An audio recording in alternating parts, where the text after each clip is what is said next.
आपके लिए ये प्रोग्राम वैसो मेडिकल आईएनसी के मैन्युफैक्चरर्स और मार्केटर्स के द्वारा लाया गया है। ईसीपी वैसो मेडिकल आईएनसी का एक रजिस्टर्ड ट्रेडमार्क है। वे बहुत अधिक दूरी तक चल पाने में सक्षम हैं। वे लंबे समय तक खुद का निरीक्षण कर पाने में सक्षम हैं। बहुत बीमार से बीमार लोग भी इस ट्रीटमेंट को बहुत आसानी से ले सकते हैं। यह ट्रीटमेंट बाईपास सर्जरी का एक बहुत ही प्रभावशाली विकल्प है। जो पेशेंट ट्रीटमेंट के पहले सालों तक काम करने में सक्षम नहीं थे, वे भी अपने काम पर वापस लौट आते हैं। इस ट्रीटमेंट से पेशेंट को इतना ज्यादा आराम महसूस होता है जो कि किसी भी तरह की दवा या मेडिकल ट्रीटमेंट से दे पाना संभव ही नहीं है। ईसीपी ट्रीटमेंट की सबसे बड़ी खूबसूरती यही है कि यह पूरी तरह से बाहर से बिना सर्जरी के दिया जाता है, लेकिन इलाज खत्म होने के बाद भी इसके फायदे बढ़ते ही जाते हैं और लगभग हर किसी के जीवन की गुणवत्ता में सुधार हुआ है। हमने जो रिजल्ट्स अपने पेशेंट्स में देखे उससे हम आश्चर्यचकित और प्रभावित थे और यह सब रिजल्ट यहाँ के सभी कार्डियोलॉजिस्टों ने महसूस किए हैं।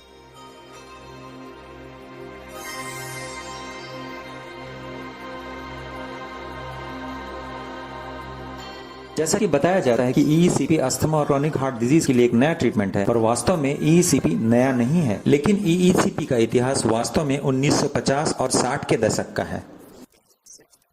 एक्सटर्नल काउंटर पल्सेशन मशीन के शुरुआती ओरिजिनल वर्जन में स्टील के हिस्से इस्तेमाल किए जाते थे जो शरीर के पूरे निचले आधे हिस्से में लपेट दिए जाते थे, जैसे हिप्स और जांघों का ऊपरी हिस्सा।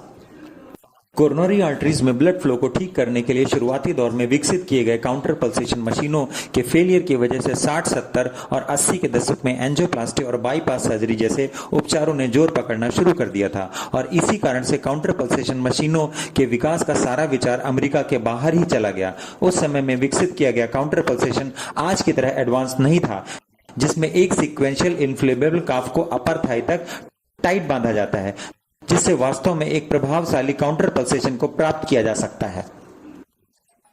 ईसीपी ट्रीटमेंट में कार्डियक फंक्शन को बढ़ाने के लिए एक वेस्कुलर बेड और शरीर के निचले हिस्से का इस्तेमाल किया जाता है। शरीर के लोअर थाई, अपर थाई और बटक्स में एक इन्फ्लेबल एयर काफ लगा दिए जाते हैं, जिससे हार्ट के डायस्टल चरण में सीक्वेंशियली हवा का प्रेशर बढ़ाया जाता है। ये काफ एक एक करके हवा का दबाव डालते हैं। इससे पहले नीचे के काफ को, फिर बीच के काफ को और आखिर में सबसे ऊपर के काफ को कुछ इस तरह फुलाया जाता है जिससे रक्त हृदय की तरफ बिना कोई अड़चन पैदा किए आगे बढ़ता है। फुलाए हुए कफ का दबाव हृदय की धमनियों और शिराओं दोनों में रक्त के प्रवाह को बढ़ा देता है। जैसे कि कफ में हवा का दबाव कम होता है, हृदय के वेस्कुलर रेजिस्टेंस में तेजी से गिरावट होती है। इस प्रक्रिया में हृदय पे पड़ने वाला लोड कम हो जाता है और ईसीपी ट्रीटमेंट के रिजल्ट तुरंत ईसीपी मॉनिटर पर देखे जा सकते हैं।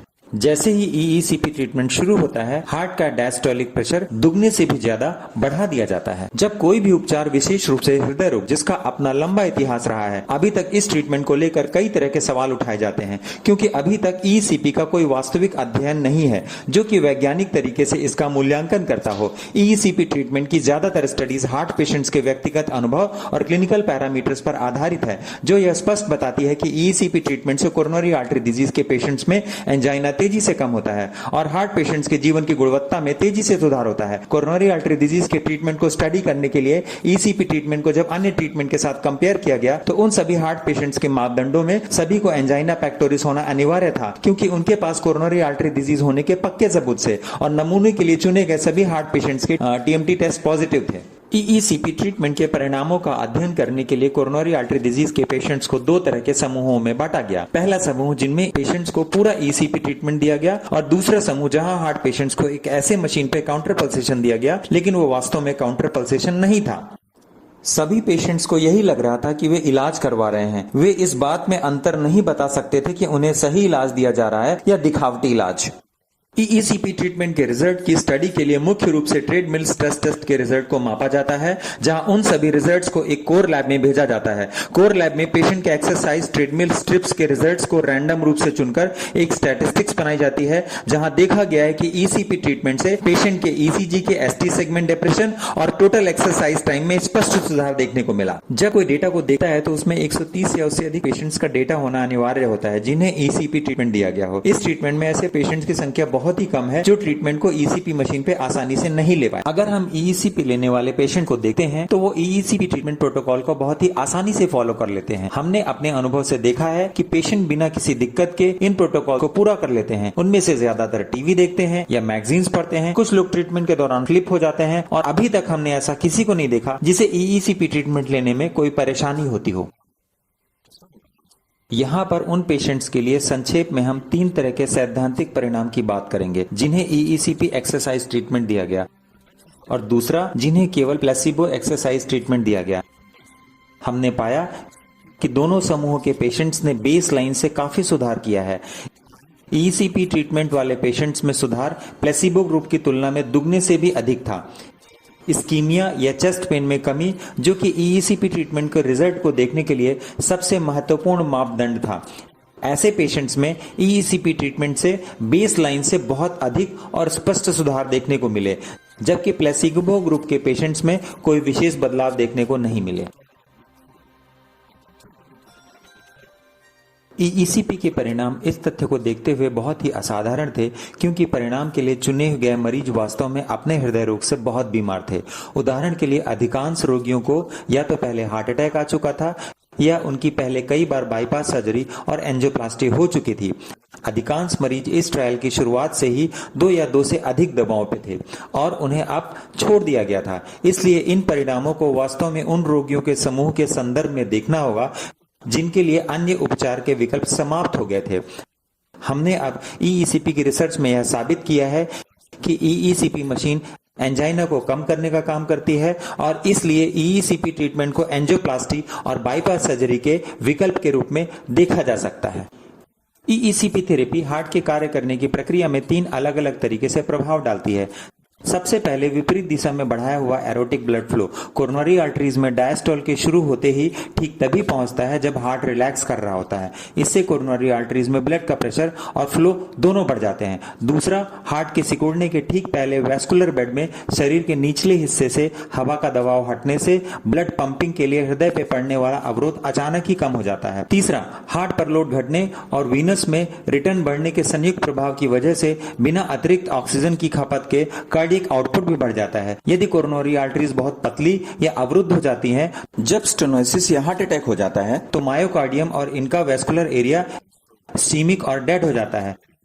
यह देखा गया है कि एंजाइना वाले पेशेंट्स को जब ईसीपी दिया जाता है तो उन्हें बहुत कम इस्कीमिक पेन के उनके कार्य करने की क्षमता में तेजी से विकास होता है। इस दूरगामी प्रभाव के लिए जो तर्क सुझाया जाता है वो यह है कि ईसीपी ट्रीटमेंट की वजह से कोरोनरी आर्टरीज में वापस लौटने वाले बढ़े रक्त संचार की वजह से कोलेटरल धमनियों का निर्माण और विकास होता है। जब किसी कोरोनरी आर्टरीज में रक्त का संचार कम हो जाता है या अवरुद्ध हो जाता है, तब सामान्य ब्लड फ्लो वाले हार्ट के हिस्से P1 और कम ब्लड फ्लो वाले हिस्से P2 पर एक दबाव का अंतर पैदा हो जाता है।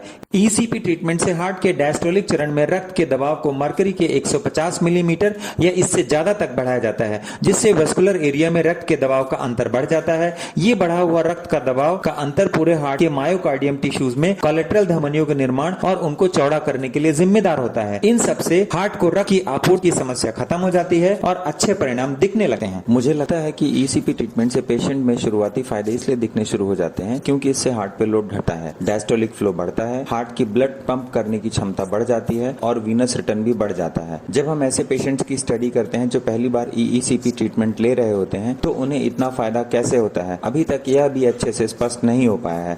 35 घंटे का ईसीपी ट्रीटमेंट पूरा करने के बाद पेशेंट्स को बहुत अच्छा महसूस होता है, उनकी काम करने की क्षमता में सुधार होता है, वे पहले से ज्यादा चल पाते हैं, वे पहले से लंबे समय तक बिना किसी दर्द के काम कर पाते हैं और हम ये भी नहीं जानते कि ईसीपी ट्रीटमेंट पूरा करने के बाद भी इनके सुधार लंबे समय तक क्यों जारी रहते हैं। पर मुझे लगता है इन सब के पीछे एक रोचक तथ्य है जो अभी हाल ही के साइंटिफिक डेटा पर आधारित है।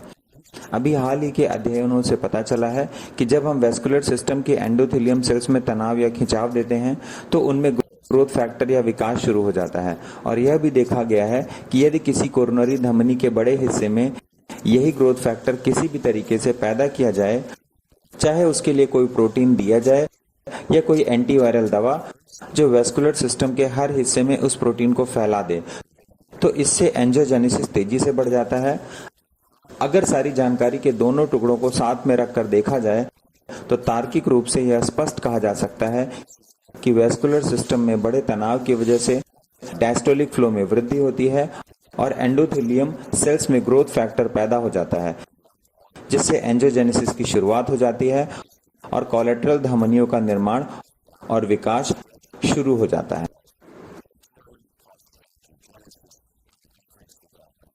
ईईसीपी ट्रीटमेंट के बहुत से फायदों में एक फायदा जो तुरंत देखने को मिलता है वो यह है कि बहुत ही कम समय में पेशेंट्स के एंजाइना एपिसोड्स में कमी आ जाती है, जिससे पेशेंट्स के द्वारा ली जाने वाली नाइट्रोग्लिसरीन की दवाएं या तो बहुत कम हो जाती हैं या तो बंद हो जाती हैं। अपने स्वयं के अनुभव में मैंने देखा है कि 6 हफ्ते में ईईसीपी ट्रीटमेंट पूरा होने पर पेशेंट्स को बहुत कम एंजाइना होता है और इसके बाद भी एंजाइना में सुधार की प्रक्रिया कई महीनों तक जारी रहती है। ईईसीपी के लिटरेचर में ऐसा बहुत सा डाटा उपलब्ध है जो यह बताता है कि 35 घंटे के ईईसीपी ट्रीटमेंट के बाद इसका असर कम से कम 3 साल तक बना रहता है। इसके अलावा ईईसीपी ट्रीटमेंट हार्ट की बीमारी के कई तरह के पेशेंट को बहुत आसानी से दिया जा सकता है। ईईसीपी ट्रीटमेंट के लिए उम्र कोई सीमित कारक नहीं है। यह ऐसे पेशेंट्स को भी दिया जा सकता है जिनकी पहले एंजियोप्लास्टी या बाईपास सर्जरी हो चुकी है। ईईसीपी ट्रीटमेंट में उन पेशेंट्स के लिए बहुत अधिक संभावनाएं हैं जिन्हें डिफ्यूज कोरोनरी आर्टरी डिजीज है और जिनकी सर्जरी नहीं की जा सकती। ऐसे पेशेंट्स के ना तो बाईपास ग्राफ्ट लगाया जा सकता है और ना ही किसी बैलून या स्टेंट से ब्लॉकेज को खोला जा सकता है। ईईसीपी हृदय रोग के रोगियों के लिए उपचार में एक नया आयाम जोड़ता है। वास्तव में यह ना तो कोई सर्जरी है ना ही फार्माकोलॉजिकल है और अब ऐसे पेशेंट्स के लिए कई तरह के बिना सर्जरी वाले बहुत ही असरदार उपचार उपलब्ध हैं जो पहले कभी नहीं थे।